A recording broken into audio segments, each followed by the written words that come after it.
A couple things at the top, everybody. I think you saw this morning that the administration announced important policy changes with respect to anti-personnel landmines.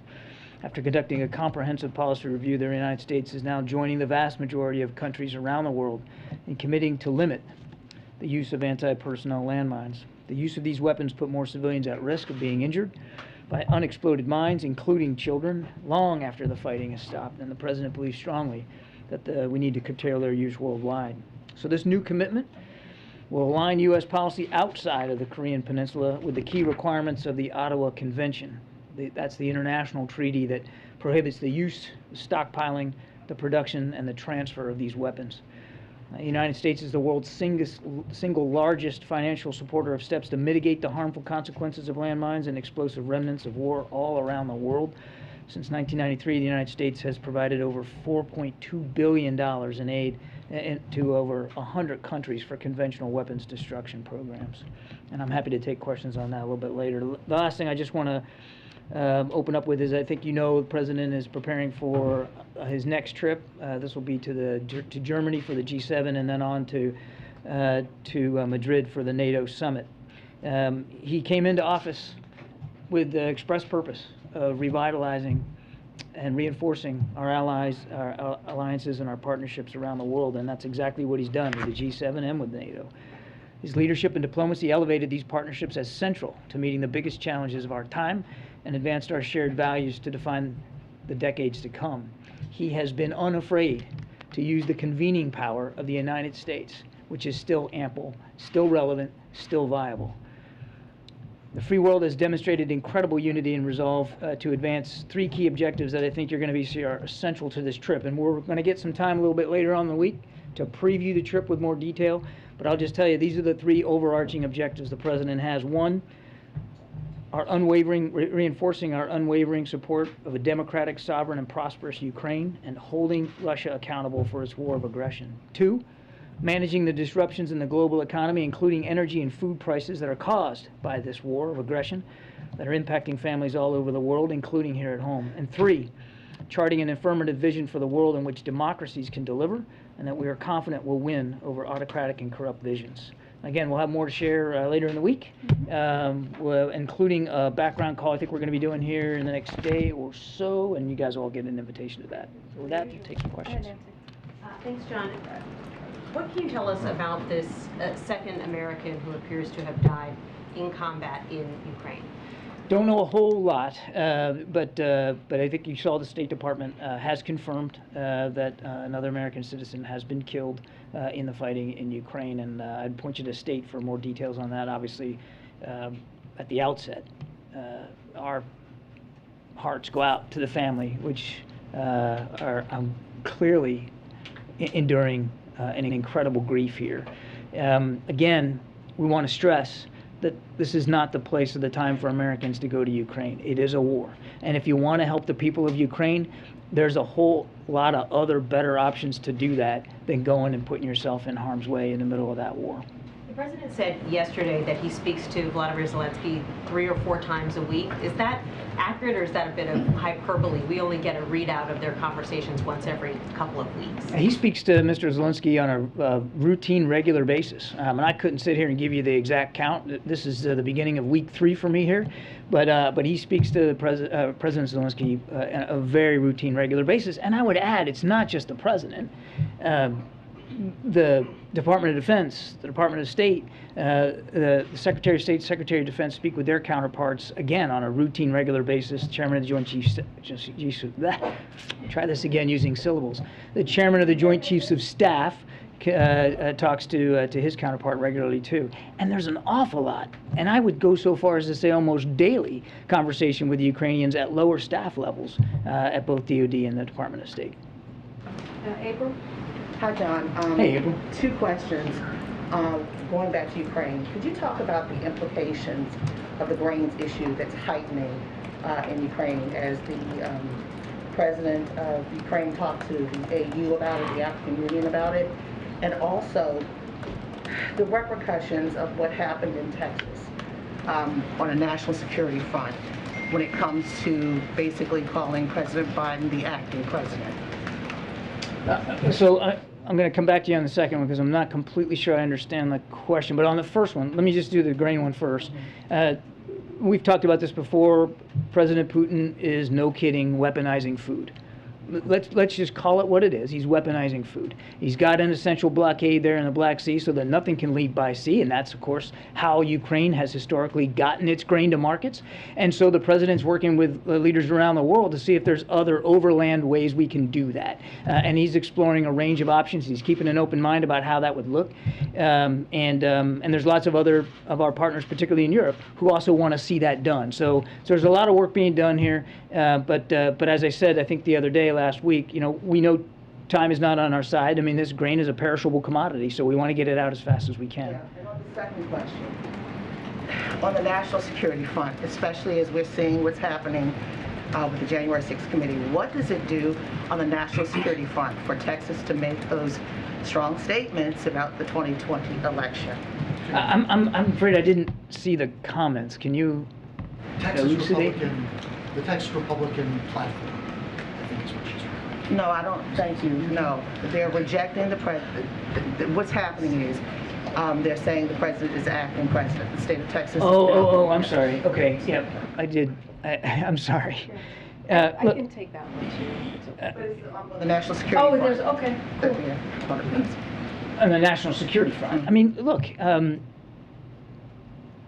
the president is the democratically elected commander-in-chief of this country. And the men and women who serve in uniform understand that. And with the exception of what looks like a small number of Texas legislatures, the American people recognize that.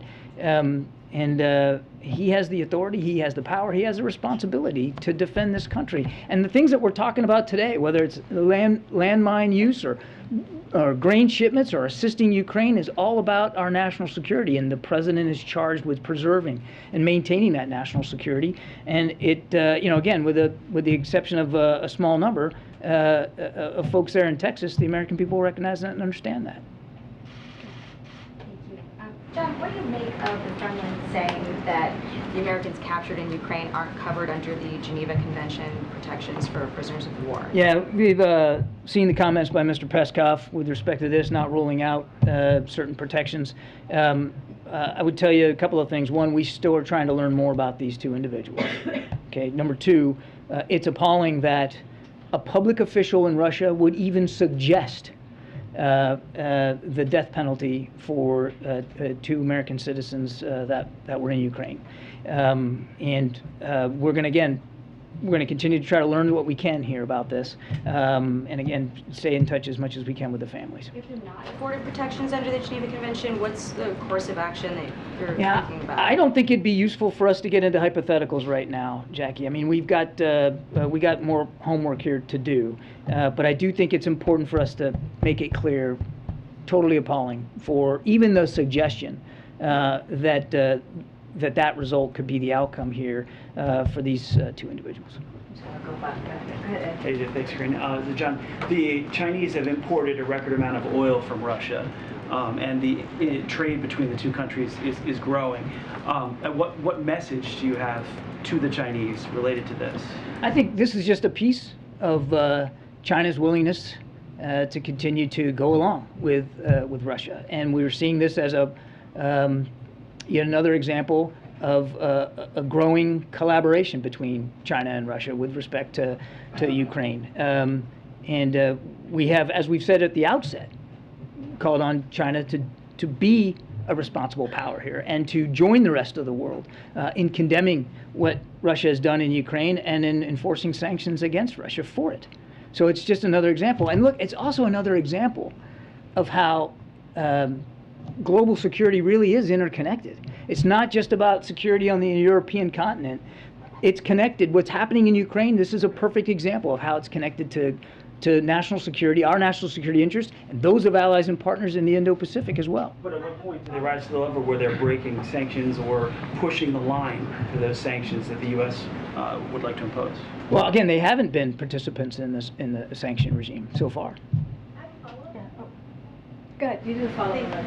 Thanks, John. Also, India has been buying a lot of the Russian oil that the Europeans aren't buying. So how does the administration keep financial pressure on Russia? And what does this say about U.S.-Indian relations that Prime Minister Modi is making these purchases? Yeah, India is also a very key strategic partner in the Indo-Pacific region. And there's many ways that partnership represents itself both in defense and security, economic as well. I think we'll let Indian leaders speak to their economic policies.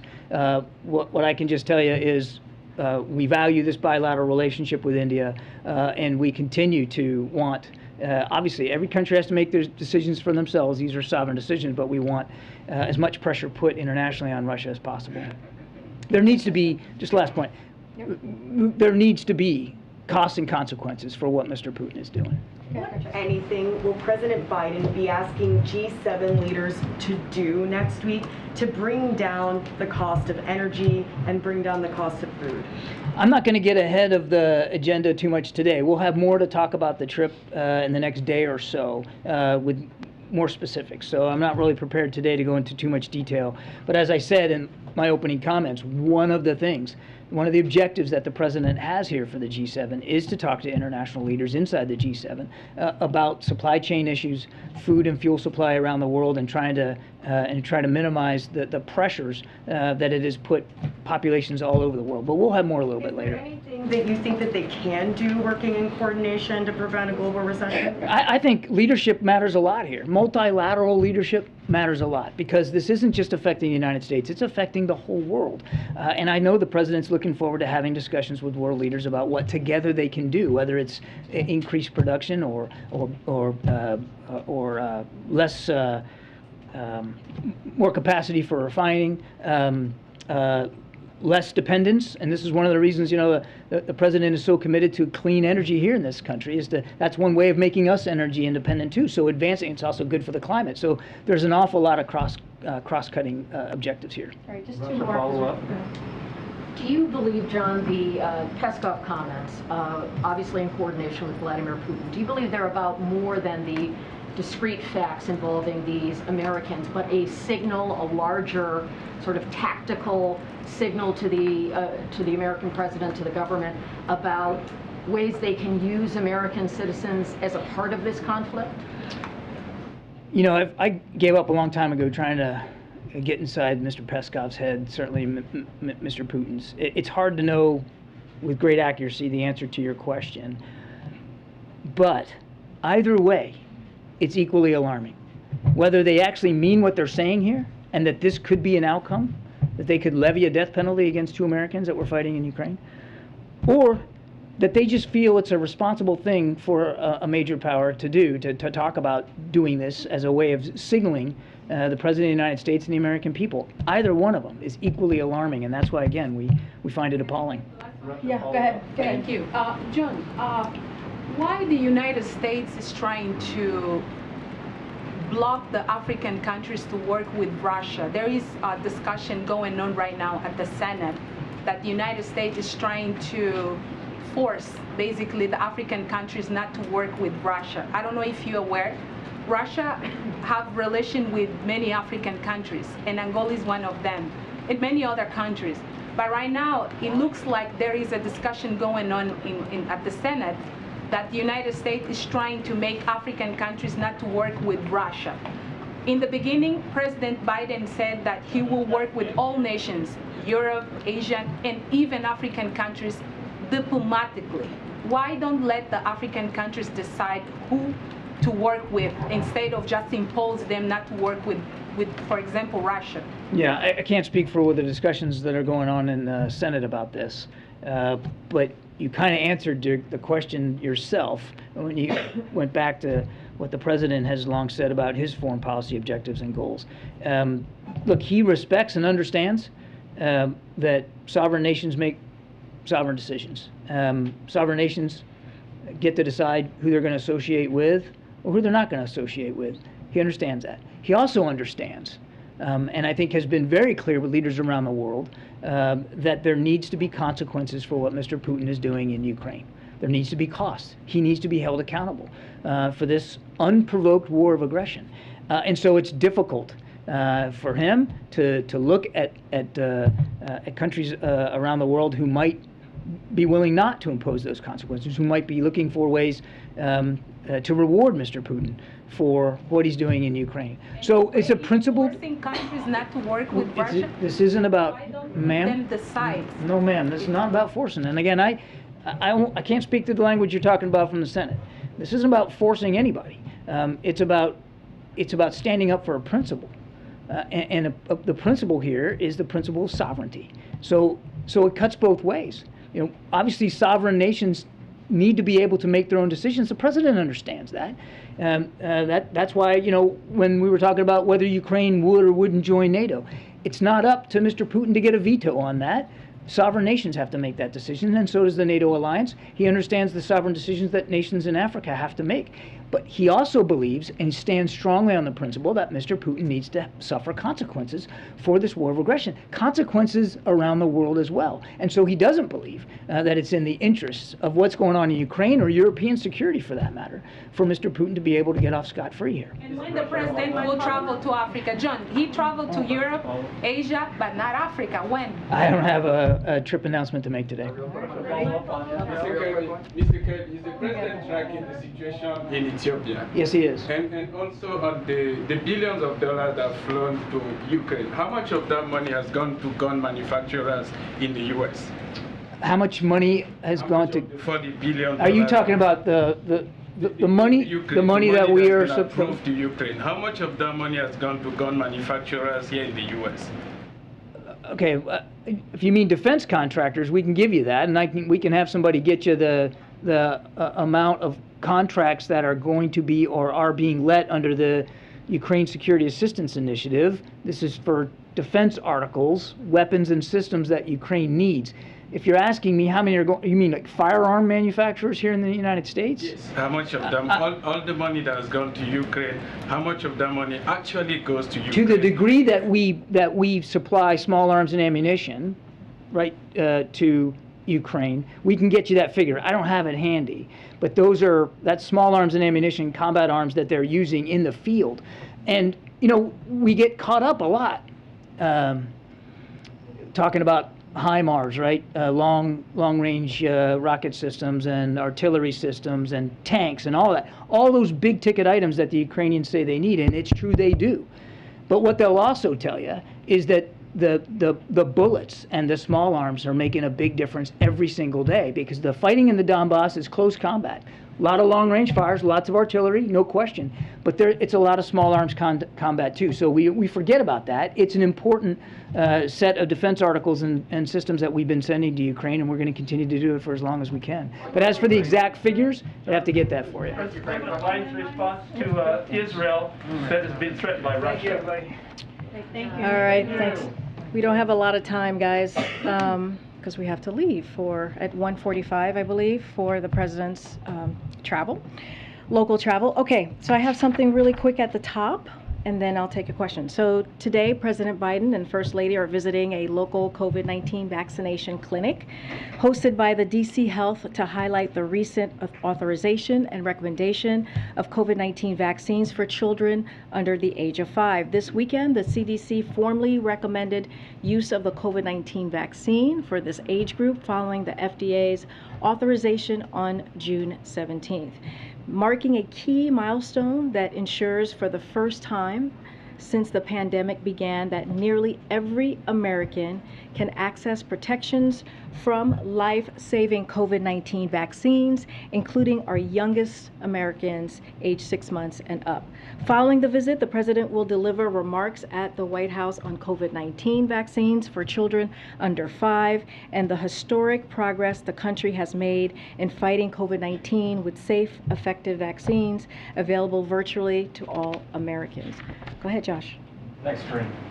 Two subject areas, since I know we're going fast by 1:40. What data is President Biden looking at for the gas tax holiday, and is he expecting congressional support and state-level action? Well, to take your second question first, As you know, the president said he's going to make a decision about this by the end of this week. The way we see it is there would be congressional action. Congress would need to take action. To your first question, the president's looking at an array of options to figure out how he's going to help give relief to the American public, especially as they are looking at gas prices at the pump. This is a #1 priority for the president. He's looking at an array of options. We don't have anything specific for you to share with you at this time. And then secondly, real fast, what is President Biden's reaction to Texas authorities saying the police response in Uvalde was an abject failure and that the gunman, in theory, could have been stopped within 3 minutes?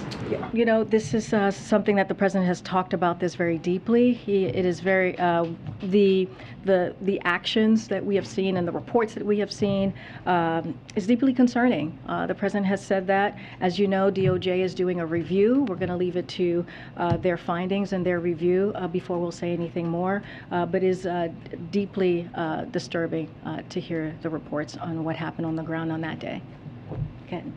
On the issue of the federal gas tax, has the White House started reaching out to Congress yet on this, working with members to try and get them on board with this? Because as you know, you would of course need their approval for any suspension. Absolutely, we would definitely, as I said, need Congress to act on this. I can't lay out, I don't have anything to lay out on any outreach that we've made to Congress. The president, as you all know, understands the stress that the American public is feeling across the country. This is why he has taken action himself when it comes to tapping the Strategic Petroleum Reserve, a historic amount of oil, 1 million of barrels of oil a day, I should say, just to be exact, and also getting his partners to do 240 million barrels as well. There's the ethanol 15, as he has been able to make sure that we give relief to thousands of Americans across the country. So this is something that has been a complete priority for the president. I don't have anything specific to lay out about meetings coming up or meetings that have happened. And the president said he's not planning to sit down with any oil and gas CEOs as he makes this decision. Why not? So as I can confirm here, I know it's been kind of been reported out there, Secretary Granholm is going to be meeting with the 7 CEOs on Thursday, this coming Thursday. That's the first step that he wanted to make sure happened. Remember, our goal is to make sure that we have a sit-down conversation where we come up with solutions, that we work with the CEOs and figure out what else that we can do to move that capacity forward. So the meeting is happening on Thursday with Secretary Granholm, and she's going to sit down with the CEOs, and hopefully we have some solutions that come out of the meeting. The first step is but the president's not ruling out meeting with them. No, the president spoke to this himself yesterday, which is like he's not going to be meeting with the CEOs. I'll let that stand and speak for himself. The way that we view this is, what I mean by first step is they're going to sit down, have a conversation. The second step is coming up with solution and ideas. The president said last week that there's no inevitability around a recession, but there is a greater deal of market concern about exactly that. And I know that inflation is your #1 concern, but can you talk a little bit about if you're doing anything at all to prevent a recession or a rise in unemployment? So the way that we see this, and you've heard us talk about this, that we're in a moment of transition. We have seen we are in a unique situation with the historical gains with our economy. The way that we see it is unemployment rate has held steady at 3.6, which is also near historic lows. Business investment remains strong. Household balance sheets remain strong. There was an analysis that came out recently that showed middle-class Americans had an additional $10,000 in savings then before the pandemic. Another analysis found that all income groups had higher checking account balances at the end of March than they had pre-pandemic. So we see that the strengths that our economic strength that we have seen from this past year, from the action that the president has taken with the American Rescue Plan, with what we have seen with the historical gains, that is going to help us deal with a recession. Right now, we don't see a recession right now. we're not in a recession right now.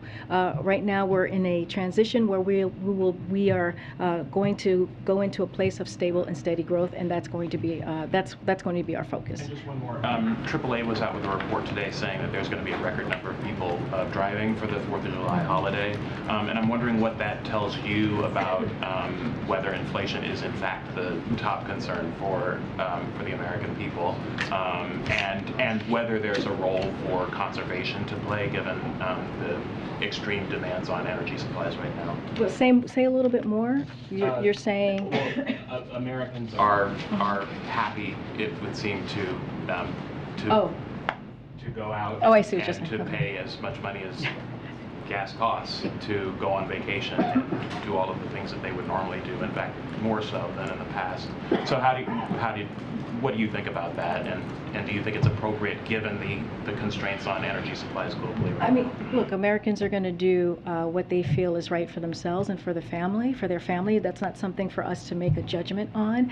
I think what we're seeing right now is, we've been in a pandemic for some time, and I think Americans are feeling as if this summer it's time to get out and go visit families, and I think that's a reaction that we're seeing there. But I have to say, a lot of that is thankful to the president and the work that he has done to make sure that more than 220 million people are fully vaccinated. That matters. Today he's going to visit a COVID health center where we are going to be able to vaccinate our youngest among us, which is the 0 to 5. That's about 18 million young people, which is a lot of that work is due because of what the president has been able to do, and the American Rescue Plan, and the vaccination strategy that he put forward the moment that he walked into this administration. Look, it's not for me to say what Americans can do or can't do, but I do think this is kind of the pendulum swinging as more people are vaccinated and more folks are feeling more comfortable and more safe to get out there. Okay? And I'll go to the back in a second. Go ahead. Thanks, Karine. What kind of visibility does the administration have into the, quote, logistical error that prevented Brittney Griner, who's being held in Russia, from speaking by phone with her wife, and how is a mistake like that acceptable given kind of the stakes at this moment? So this was an unfortunate mistake. And the Department of State is working to rectify this as quickly as possible. From what I understand, there is a phone interview has been scheduled. I'm not going to speak to when. That is up to Brittney Griner's partner to decide, her wife, to decide if they want to make that public. Anything else, I would defer you to the State Department. And does Brittney Griner's wife talked about meeting with the president, or her desire to meet with the president? Is that something that's on the table or an option at this point? I don't have anything to share about, we don't have anything to share about a potential phone conversation or a meeting. What I can say is that the State Department has been in regular touch with Mrs. Griner. She's also spoken to Secretary Blinken, which we have mentioned before. This is certainly any American that is held abroad is a priority for this president. We've spoken to that, and we will do everything that we can to bring them home. I'm going to go to the back. Roe v. Wade. Hold on a second. I'm trying to go to somebody. I haven't gone yet. Go ahead. Thanks, Karine. So in these deliberations about the gas tax, does the president have concerns about, what are his concerns about endorsing such an idea? Endorsing gas he tax? endorses, congressional action on a gas tax holiday. Are there concerns that he has about doing that? I mean, the president has been very clear in making sure that he does everything that he can to alleviate the pain that American families are feeling when it comes to gas prices. He said all options are on the table. He has not. He said himself, just to reiterate what he said yesterday, he has not made a decision on this. He'll have something more by the end of the week. But this is about making sure that we deliver for the American people as it relates to gases, as it relates to increase in cost. And so, we have said this from day one, all options are on the table. What are the drawbacks that he sees? And does he think an endorsement could help Republicans get on board if it requires what I'm saying is I'm not going to get ahead of the president right now. He has not. We have not laid out this decision. Once we have, I'm happy to have that conversation right here or in my office, however you wish. But right now, all options are on the table. He's going to do everything that he can to make sure he relieves some pain and some pressure that the Americans are feeling at the pump. Question about Jean-Pierre, please. Oh my gosh. Go ahead. Does the president have any thoughts on the Colombian elections this weekend, and does he have any plans to speak to the president-elect? I don't have any calls to read out to you at this time. The United States congratulates the people of Colombia on a free and fair election. The president looks forward to working with President-elect Petro and to advance the U.S.-Colombia relationship and tackle key issues together, including climate change, building more fair and resilient economies, security, and more. I don't have a call to read out at this point or to announce at this point. When it comes to the federal gas tax, former President Obama has called it a gimmick back when it was being considered during his administration. A number of Republican and Democratic congressional leaders over the years have said the same thing. It saves people a couple of dollars when they fill up, but it decimates the highway trust fund. Why is it suddenly on the table for this president when it seemed like it was an idea that the White House had sort of set to the side for months? Well, the president has always said all options are on the table. This is one of those options. He was asked a question yesterday and he answered it. I don't want to get ahead of the president. We don't have anything to announce at this time. Once we do, we will, and be happy to answer all the questions around that decision once and if he makes that decision. But again, he has said, he has been very clear, he wants to make sure that he is, dealing with what the Americans are facing at the pump, which is high prices due to inflation, due to part of it is the pandemic, part of it is Putin's war on Ukraine and the Putin's tax hike. So he wants to do everything that he can to make sure that we are answering those calls of trying to lower the cost. Thanks. Yeah. Okay, that's it. Okay. Well, thank you guys. How about? Well, I actually have to go with him today, so I can't stay. But I'll take one more question. I'll take a question. Phil, I know you had you had a question. No? Oh, you're passing. You're passing. Okay. Okay, go ahead. Go ahead. That the White House intends to issue a rule on reducing nicotine levels in cigarettes, and if so, can you give us some details about that? I'm not going to comment on any leak information. I have no final decision to preview at this time, but what I can say is one of the president's key unity agenda item is ending cancer as we know it, including by reigniting the Cancer Moonshot Initiative. Already have been steps from the FDA to address the impact other tobacco products like methanol and flavored cigars have on the American people, as I mentioned here before. And I will take this opportunity to remind everyone that what the Office of Management and Budget regulatory agenda is and is not. Agencies place on the regulatory agenda a list of all the proposed and final rules they are currently planning to issue in the months ahead. However, no policy decision has been made at this time, and I don't have anything else to preview for you at this time. Okay, we'll see you guys tomorrow.